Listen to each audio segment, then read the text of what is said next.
बिस्मिल्लाह रहमान रहीम। Nadreen अस्सलाम वालेकुम। मैं हूं आपका मेज़बान साबिर शाकिर वफाकी दारुल हुकूमत इस्लामाबाद से कुछ ताज़ा तरीन इत्तलात और अहम खबरें आपसे शेयर करते हैं।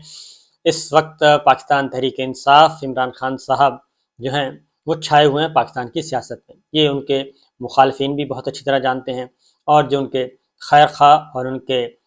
मद्दाह हैं वो तो जानते ही जानते हैं, लेकिन ये सब जानते हैं। और इमरान खान साहब की मकबूलियत का और उनके आइंदा इलेक्शन के जीतने पे किसी को भी कोई शक नहीं है इस वक्त तक। और इवन अगर आप किसी भी सफारत खाने में चले जाएं, किसी भी सफारत खाने में आपके अगर सलाम दुआ है, कौंसलेट खाने में चले जाएं, एम्बेसी में चले जाएं, गैर मुल्की सफारत खानों में, तो उनसे ज़रा गपशप लगाएं कि वो भी ख़ास तौर पे जो 4-5 बड़े मुल्क हैं जो पाकिस्तान की सियासत पे बड़ी गहरी नज़र रखते हैं, वो पल्स लेते रहते हैं, वो पेपर्स लिखवाते रहते हैं और मुख्तलिफ NGOs के ज़रिए असेसमेंट लेते हैं और फील्ड से लेते हैं और उनका बड़ा साइंटिफिक तरीका है। और इस वक्त मेरी इत्तला के मुताबिक इस वक्त जितने भी सफारत खाने हैं, जान तगड़े सफारत खाने और जिनका कंसर्न है पाकिस्तान के साथ मफादात जुड़े हुए हैं, तो स्ट्रेटेजिक रिलेशन हैं, उन सब ने जो अपने अपने मुल्कों को जो रिपोर्ट्स भेज रहे हैं वो सिर्फ एक दफ़ा जाके उनसे डिस्कस कर लें और ऑफ द रिकॉर्ड जाके करें। वो बिल्कुल बता देंगे कि हमारे पास पल्स क्या है और उनके पास भी पल्स यही है कि इंतखाबात जब भी होंगे, जैसे भी होंगे, इवन उसमें आप जितनी भी वो लगाने की कोशिश करें, जोड़ तोड़ करने की कोशिश करें, मैनूवरिंग करने की कोशिश करें, इंजीनियरिंग, पॉलिटिकल इंजीनियरिंग कर लें, इसके बावजूद इलेक्शन जो है वो इमरान खान साहब का बन रहा है। और ये तमाम के तमाम दोस्त ममालिक भी और जो दोस्त नहीं हैं वो भी। इसलिए वो उन्होंने भी अपने ताल्लुकात, अपनी जो मूव्स हैं, अपने रिलेशंस हैं, उसमें ठहराव आया हुआ है, रिस्ट्रेन का मुजाहरा कर रहे हैं, रुके हुए हैं कि देखते हैं कि पाकिस्तान के सियासी हालात किस तरफ बढ़ रहे हैं। इलेक्शन की तरफ जाना है, केयर टेकर सेटअप आ रहा है, टेक्नोक्रेट्स आ रहे हैं और ये सारी बातें उन तक भी पहुंच चुकी हैं। इसलिए वो रुके हुए हैं कि कैसे देखते हैं जी। और बहुत ज़्यादा मौजूदा गवर्नमेंट से, मौजूदा सरकार के साथ वो बहुत ज़्यादा एग्रेसिवली आगे नहीं बढ़ रहे और मज़ीद कोई काम शाम करने के मूड में नहीं है, कोई मेगा प्रोजेक्ट्स और इस तरह से, बल्कि वेट एंड सी पे लगे हुए हैं। और उसकी रीज़न अब कुछ और चीज़ें भी सामने आना शुरू हो गई हैं। इमरान खान साहब जो हैं उन्होंने कुछ पॉलिटिकल मूव्स की हैं और वो बड़ी ही साइंटिफिक अंदाज में किए हैं, पॉलिटिकल साइंस की इस्तिलाह में, और वो सही निशाने पे उनके तीर लगे हैं। पंजाब असम्बली, खैबर पख्तूनख्वा असम्बली दोनों तहलील करेंगे और हम इलेक्शन की तरफ जाएंगे। ये एक उनके पास कार्ड है, प्रेशर टैक्टिक्स है और ये बेहतरीन कार्ड उन्होंने खेला। और बाज़ लोग ये कहते हैं कि जी अगर उन्होंने तोड़नी होती तो वो फिर उसी दिन ऐलान कर देते। नहीं, ऐसा नहीं होता। ज़ाहिर है उन्हें भी पता है कि यकदम करने से क्या नुकसान है और आहिस्ता आहिस्ता अपना ये सारे कार्ड जो हैं वो शो करने से कितना उनको ज़्यादा फ़ायदा है। अब तक वो गेन कर रहे हैं और उसकी रीज़न ये है कि जैसे ही वो कोई कार्ड खेलते हैं, फॉर एग्जांपल पहले वो डिमांड आती है, हुक्मरान इत्तेहाद की तरफ से पहले डिमांड्स क्रिएट होती है और फिर वो डिमांड पूरी कर देते हैं। फॉर एग्जांपल कौमी असम्बली का था, पहले तो यही था, पंजाब असम्बली, सूबाई असम्बली, खैबर पख्तूनख्वा असम्बली, वो कहते थे कि जी बिल्कुल आप तहलील करें, हम अगले दिन ही कौमी असम्बली तहलील करके आम इंतखाबात का ऐलान कर देंगे। ये गर्दान बहुत अरसा तक पढ़ी जाती रही और जब वो मैच्योर हो गई तो उस वक्त खान साहब ने वो काम कर दिया। उन्होंने कहा जी आएँ और तशरीफ़ लाएं। और अभी तक खान साहब 9 अप्रैल से लेके आज तक खान साहब अभी तक घेरे में नहीं आ सके। उन पर मुश्किलात ज़रूर आई लेकिन उनको घेरा नहीं जा सका। वो कहीं ना कहीं से रास्ता बना के निकल जाते हैं और वो पहले से ज़्यादा मकबूल हो जाते हैं। और इसमें उनकी लक भी, यकीनन लक उनकी साथ है, वो किस्मत उनका साथ दे रही है। वरना गोलियां लगी हों तो कौन कहाँ से कैसे बचा जा सकता है, लेकिन वो गोलियों में भी अल्लाह ताला ने उनको बचा लिया। उसके बाद अब उन्होंने असम्बलियाँ तहलील कर दी, तहलील करने का ऐलान कर दिया और जब तहलील करने का ऐलान कर दिया तो उसको बचाने के लिए अब सारे के सारे 14 जमाती धार सब के सब इकट्ठे हो गए। अब वो असम्बलियाँ तहलील नहीं होने दे रहे। अब ये टाइम सारा गेन करने के लिए, क्योंकि इस वक्त पॉलिटिक्स चल रही है और अपोजिशन का काम है कि हुकूमत को जिच करते रहना और उसको बंद गली की तरफ। अब गवर्नमेंट पहले ही ज़्यादा मसाइल का शिकार है, मरासला सरकार जो है बहुत ज़्यादा मसाइल का शिकार है, उनको सुझा ही नहीं दे रहा। और उस पर से ये पब्लिक प्रेशर जो है, इमरान खान साहब एक जो है फरिश्ता अजल बन के उनके सरों पे सवार है और सबको नज़र आ रहा है। दूसरा, कौमी असम्बली, अब पंजाब असम्बली یہ اسمبلی میں تحلیل والا کارڈ ابھی تک ان کے ہاتھ میں ہے، اور گورنر صاحب نے جو کچھ کیا، بڑے بڑے قانون دان کہہ رہے ہیں کہ نہیں جناب یہ صحیح نہیں ہے جو کچھ انہوں نے کیا کل، حالانکہ اب یہ ہو رہا ہے کہ پارٹی مفادات اور پارٹی وابستگی سے بالا تر ہو کے چودھری اعتزاز احسن صاحب کا پاکستان پیپلز پارٹی کا، لیکن وہ اس کو سپورٹ نہیں کر رہے۔ اس کے بعد آپ کے سردار لطیف کھو صاحب پاکستان پیپلز پارٹی کے گورنر رہ چکے ہیں، سینیٹر رہ چکے ہیں اور اٹارنی جنرل رہ چکے ہیں، لیکن وہ پارٹی پالیسی سے ہٹ کے وہ گورنر پنجاب کی اور پاکستان مسلم لیگ نواز کی اس موو کو سپورٹ نہیں کر رہے۔ تو یہ یہاں تک چیزیں آ چکی ہیں۔ نواز کھوکھر، سینیٹر نواز کھوکھر جو ہیں، مصطفیٰ نواز کھوکھر، وہ اپنی سینیٹرشپ چھوڑ چکے ہیں۔ تو ایسی باتیں ہو رہی ہیں۔ لہٰذا اب دوسرا تھا قومی اسمبلی کا، اب ہے سارے آئینی اقدامات خان صاحب کے، اور دوسری یہ ایک آئینی قدم اٹھایا اسمبلی کی تحلیل والا، دوسرا قومی اسمبلی کے اب ظاہر ہے پریشر، اب ٹائم مل گیا، ٹائم خان صاحب کو مل گیا، ادھر سے ہائی کورٹ نے ایک عارضی طور پہ روکا ہے، آپ یوں کہہ لیں کہ عارضی طور پہ یہ ہے، اور جیسے ہی وہ بیساکھی نیچے سے نکلے گی ہائی کورٹ کی، تو یہ دھڑام سے اسمبلی تحلیل ہو جائے گی۔ اب یہ فیصلہ عمران خان صاحب نے کرنا ہے اور چودھری پرویز الہی صاحب نے کرنا ہے، اب تیسرا کوئی رہ نہیں گیا۔ اور اس دوران جو سب سے بڑا ہو رہا ہے کہ پاکستان تحریک انصاف کے بندے نہیں ٹوٹ رہے،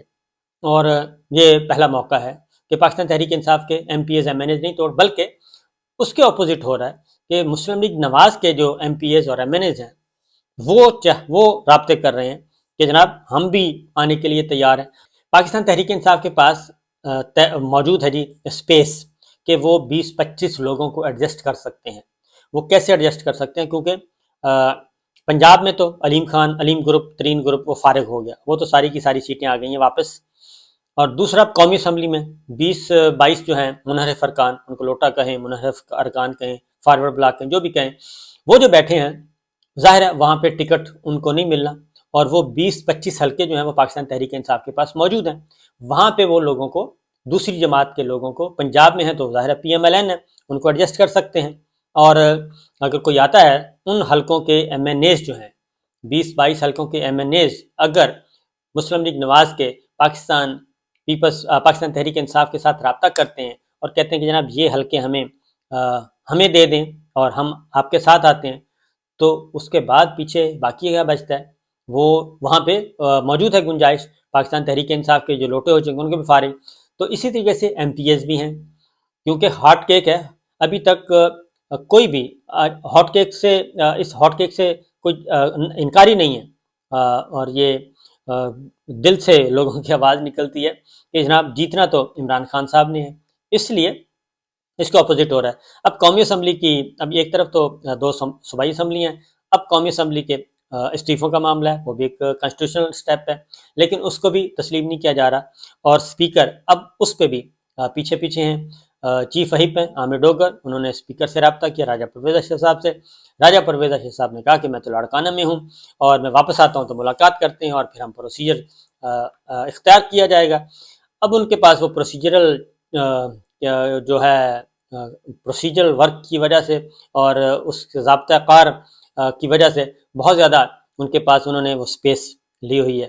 اور اس لیے اس کے بعد انہوں نے آسٹریلیا چلے جانا ہے، تو نہ اسپیکر ہوں گے اور نہ استعفے منظور ہوں گے، اور استعفے منظور نہیں ہوں گے تو معاملہ آگے سے آگے چلتا جائے گا۔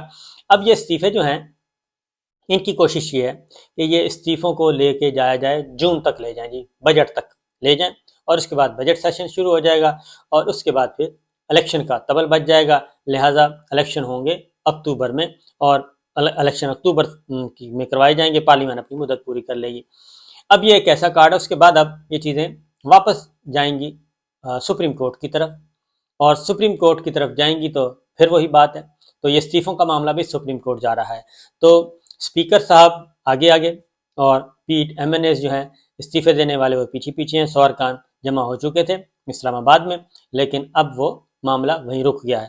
اب یہ ایک طرف تو یہ ہے، اور عمران خان صاحب پاکستان تحریک انصاف اور پاکستان مسلم لیگ کے ساتھ ان کی سیٹ ایڈجسٹمنٹ چل رہی ہے، اور وہ اضلاع مانگ رہے ہیں پاکستان مسلم لیگ کاف والے، اور اضلاع کو زیادہ مانگ لیے انہوں نے، 7 ضلع مانگے ہیں، تو 7 نہ صحیح تو 5 ضلع ہو جائیں گے، 4 ہو جائیں گے، یہاں تک ان کے ساتھ بھی، یعنی ایسا نہیں ہے کہ شاید بات نہ بن سکے، بات بن جائے گی، اور اس کے بعد پھر اس کے آگے امپلیمنٹ ہوگی۔ اب اس میں دیکھنا یہ ہے کہ جب یہ चौधरी परवेज इलाही साहब ये पैकेज उनसे करेंगे तो शुजात साहब क्या फ़ैसला करेंगे, क्योंकि इन्होंने चौधरी शुजात साहब ने और चौधरी परवेज इलाही साहब ने रीयूनाइट भी होना है और इन्होंने दोबारा मुत्तहिद होना है और मुस्लिम लीग काफ ने एक होना है। तो अगर इस पूरे पैकेज में चौधरी परवेज इलाही साहब एक अच्छी डील करने में कामयाब हो जाते हैं पाकिस्तान मुस्लिम लीग काफ के साथ, तो फिर चौधरी शुजात साहब भी वापस आएंगे, क्योंकि उन्होंने भी, उनके बेटे भी हैं और उन्होंने भी एडजस्ट होना है और वो भी मुस्लिम लीग काफ के फोरम से ही होंगे। अब एक और चीज़ भी चल रही है और वो ये है कि पाकिस्तान तहरीक इंसाफ ये कह रही है कि जनाब आप छोड़ें पाकिस्तान मुस्लिम लीग काफ को चौधरी परवेज इलाही साहब से, आप आएँ तीर के निशान पे, इतने ही